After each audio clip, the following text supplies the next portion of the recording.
Welcome back to my channel Maha garden. இன்றைக்கி நம்ம பார்க்க போகிறது பிள்ளையார் சதுர்த்திக்கு கொழக்கட்டை செய்ய போகிறோம். இது பிடி கொழக்கட்டை மாதிரி. இதுக்கு வந்து தேவையான அளவு வெல்லம் எடுத்துருக்கேன், ஒரு 1/4 கிலோ வெல்லம்.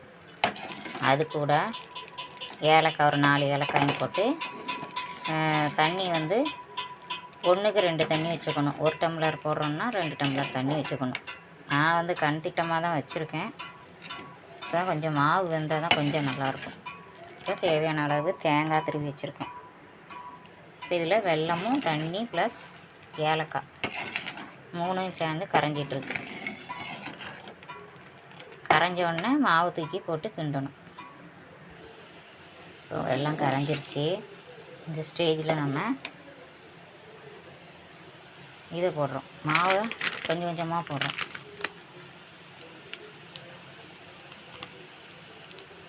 நான் கண்டிட்டமாக போட்டு கிண்டுறேன், நீங்கள் அளவு எடுத்து கிண்டிக்கோங்க.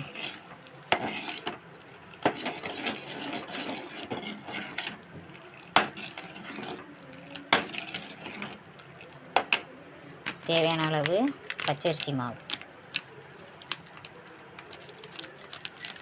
ஒரு 200 மாவு போட்டுக்கலாம்.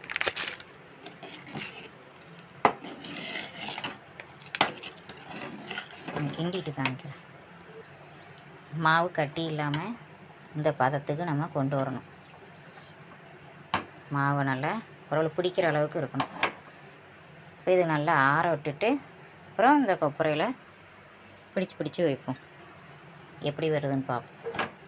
அந்த அளவுக்கு மாவை நம்ம சட்டியில் போட்டு இது பண்ணிக்கணும். வெல்லம் எல்லாத்தையும் சேர்த்து வெல்லம் ஏலக்காய் பச்சரிசி மாவு தேங்காய் இது எல்லாத்தையும் போட்டு நம்ம கிண்டி வச்சுருக்கோம். மாவு எப்படி இருக்குன்னு பாருங்கள். சூடு ஆறட்டும்.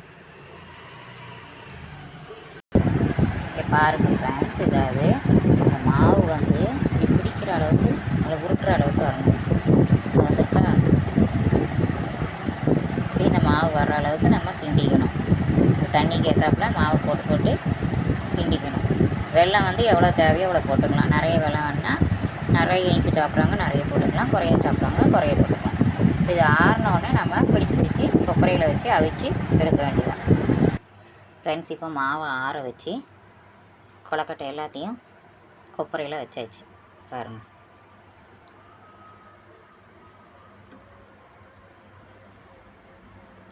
வெந்த உடனே இப்போ நான் வந்து மாவு ஒரு அரை பாக்கெட்டு எடுத்துருக்கேன்.